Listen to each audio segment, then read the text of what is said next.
ఈరోజు సమాజంలో జరుగుతున్న ఈ ఘోరాలను చూసి హృదయాన్ని కలిచివేసి మనసు నొచ్చుకొని మనుషుల్లో కనుమరుగవుతున్న ఆ దైవత్వాన్ని ఎలా నింపాలి అని ఆలోచించే దైవజనుడేడి, దేవుని పిల్లలేరి, పదే పదే జరిగిన దాన్ని తలుచుకొని ఎందుకు ఇలా అయిపోతుందని ఆలోచించే సమాజ సంస్కర్తలు ఎక్కడా? జంతువులు అంతరించిపోతున్నాయని బాధపడేవాడు ఉన్నాడు, పక్షులు అంతరించిపోతున్నాయని బాధపడేవాడు ఉన్నాడు. కానీ మనిషిలో ఉన్న దేవుడు నింపిన దైవత్వం అంతరించి ఎంత ఘోరంగా, ఎంత క్రూరంగా, ఎంత ఘోరంగా చంపారో తెలుసా అండి ఆ అమ్మాయిని. మంచి వ్యక్తి అండి, కలకత్తా. ఆ వీడియో ఒకసారి చూడండి. ఆమె చనిపోయే ముందు ఆమె తాను సెల్ ఫోన్ వీడియో తీసుకుంది, సెల్ఫీ వీడియో. ఎంత ఘోరంగా హింసించి చంపారో. ఆమె గొంతును చూడండి, ఆమె కళ్ళ నిండా రక్తం, నోటి నిండా రక్తం, ఏమండి దేహం నిండా గాయాలు, దేహంలోని ప్రతి పార్టును విరిచేశారండి. ప్లే చేయనన్నా.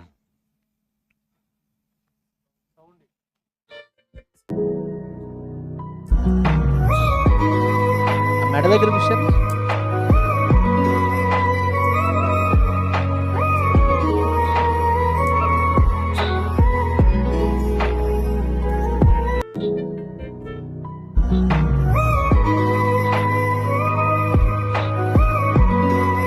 నెక్స్ట్ ముగ్గురు ఫోటోలు వస్తాయి. ఒకటి పేరు నవీన్, సన్నగా ఉన్నవాడి పేరు నవీన్, మధ్యలో ఉన్నాడే.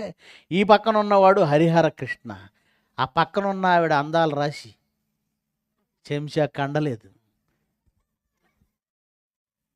ఈమెకి ఇద్దరు కావాలట. ఎలా తయారైంది చూడండి లోకం. మొదట సన్నగా మధ్యలో ఉన్నవాడితో ప్రేమలో ఉంది. ఈలోగా వాడి ఫ్రెండ్ పరిచయం అయ్యాడు. ఈడికంటే ఆడు కొంచెం బాగున్నాడు, డబ్బు ఉన్నవాడు. మెల్లగా వాడి కూడా, ఏమండి ఈ మధ్యకాలంలో కొన్ని విని షాక్ అవుతున్నానండి.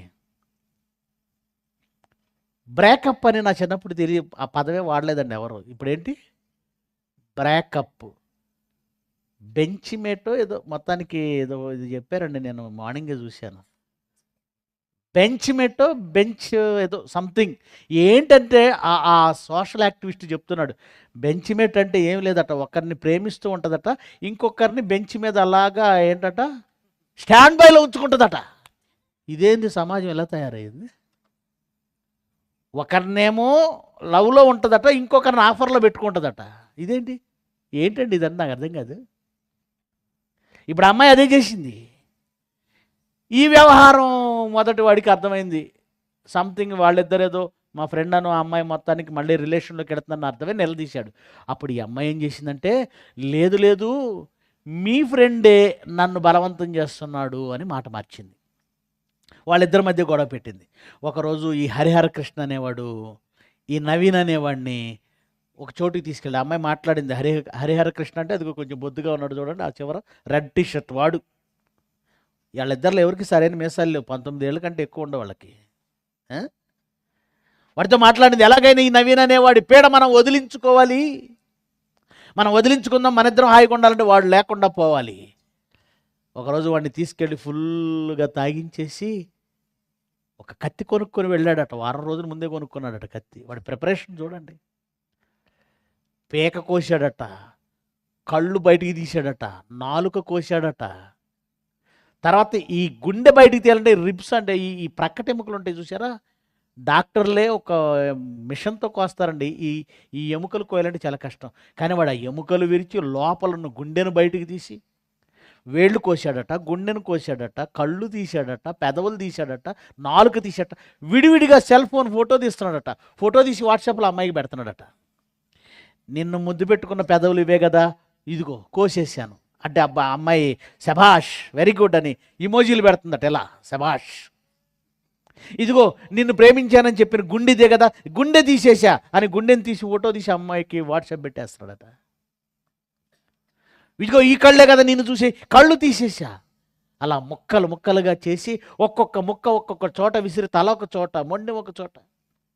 అప్పుడు అమ్మాయి, ఏవి ఎక్కడెక్కడ వేసావో, వాడి కళ్ళు ఎలా ఉన్నాయో నేను ఒరిజినల్గా చూడాలనుకుంటున్నాను అంటే, సరే రా బండి ఎక్కని ఎక్కడెక్కడైతే కళ్ళు పడేశాడో, నాలుక పడవేశాడో, తల పడవేశాడో, మొండెం పడవేశాడో, గుండె పడవేశాడు, అన్ని చోట్లకి తీసుకెళ్ళి ఆ కవర్లోనూ ఆ గోతంలోనూ బయటికి తీసి చూపించి, ఏమండి ఒకసారి రోడ్డు మీద యాక్సిడెంట్ అయితే ఒక ఆయన కాలు అలా కట్ అయితే అందులో నుంచి బయటకు వచ్చిన ఆ మాంసము కొవ్వు చూసి నాకు కడుపు తిప్పిందంటే ఆ పూట అన్నం తినబుద్ధి కాలేదు. ఆడపిల్లలు సున్నితం, సుకుమారం, లాలిత్యం, గడిది గుడ్డు అన్నారు. సుకుమారంగా ఉండాలి కదా. తెగిపోయిన గుండెని, తెగిపోయిన తలని, తెగిపోయిన అవయవాల్ని, ఆ రక్తాన్ని చూసి వాడితో కలిసి వెళ్ళి బిర్యానీ తిని ఇంటికి వెళ్ళి పడుకుందట. ఏం గుండె అండి అది, చెంచా కండలేదు. ఏం గుండె, ఎలా తయారైపోయారు. మచ్చుకైనా మేము చేస్తున్నది తప్పు అనే కనీసం అపరాధ భావం వాళ్ళిద్దరిలో లేదు. ఏమంతరించిందో తెలుసా? పక్షులు కాదు అంతరిస్తున్నది, జంతువులు కాదు అంతరిస్తున్నది, కళలు కాదు అంతరిస్తున్నది, భాష కాదు అంతరిస్తున్నది.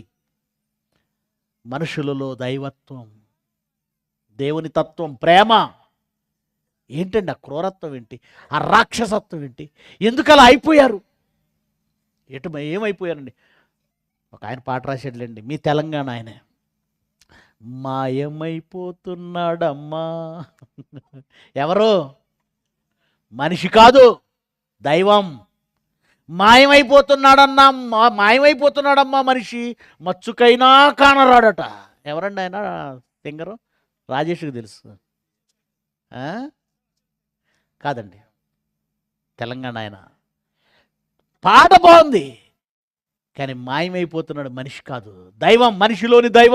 మనిషిలోని దైవం అంతరించిపోయాడు. పసిపిల్లలు 10 ఏళ్ళు కూడా లేవు, వాళ్ళు అత్యాచారం చేయడం ఏంటండి? నంద్యాలలో 9వ తరగతి, 8వ తరగతి, 7వ తరగతి చదువుతున్న పిల్లలు 3వ తరగతి చదువుతున్న అమ్మాయిని రేప్ చేసి చంపేస్తే పోలీసులకు శవమే దొరకలేదు. ఏం డెవలప్ అయిపోయిందండి లోకం. నెల రోజులు తిరిగారు పోలీసులు, లేదు. అందశ్రీ పాప పేరు లేదు. ఎన్నో సభలు చేస్తున్నాం, ఎన్నో మీటింగ్లు చేస్తున్నాం, ఎన్నో కరపత్రికలు పంచుతున్నాం, ఎన్నో ప్రార్థనలు ఉన్నాయి, ఎన్నో చర్చలు కడుతున్నాం. అంతరించిపోతున్న దైవత్వాన్ని సంరక్షించే సంరక్షణ కేంద్రాలేనా సంఘాలు, క్రైస్తవులు? ఎక్కడున్నాడు దైవత్వాన్ని కాపాడేవాడు? ఎక్కడున్నాడు? అంతరించిపోతున్న దైవత్వం. ప్రేమైన దేవుని పిల్లలారా, ఆలోచించండి. గుండె రగిలిపోతుందండి. మంచి కనబడదే, నీతి కనబడదే, యథార్థత కనబడదే, ప్రేమ కనబడదే. ఈ సమాజంలో బాధపడి ఏడ్చి కన్నీళ్లు పెట్టి హృదయం ద్రవిస్తున్న క్రైస్తవుడు ఉన్నాడా? ఎవరి స్వార్థపు జీవితాలు వాళ్ళు, సేవకులు కూలి కొరకు బోధిస్తూ, విశ్వాసులు వాళ్ళ అవసరాల కొరకు వస్తూ వెళ్ళిపోతూ, దేవుని బాధను, దేవుని తత్వాన్ని ఎవరండి అర్థం చేసుకుంటారు? ఆలోచించండి. అంతరించిపోతున్న ఈ దైవత్వం తిరిగి మరలా దాన్ని పెంపొందించి, తిరిగి దాన్ని సంరక్షించి, ఈ సమాజంలో దేవుణ్ణి, దైవత్వాన్ని ప్రతిష్ఠించే మనుషులు ఎక్కడ? ఆలోచించండి. రేపటి దినం మరిన్ని సంగతులు మనం ఆలోచన చేద్దాం.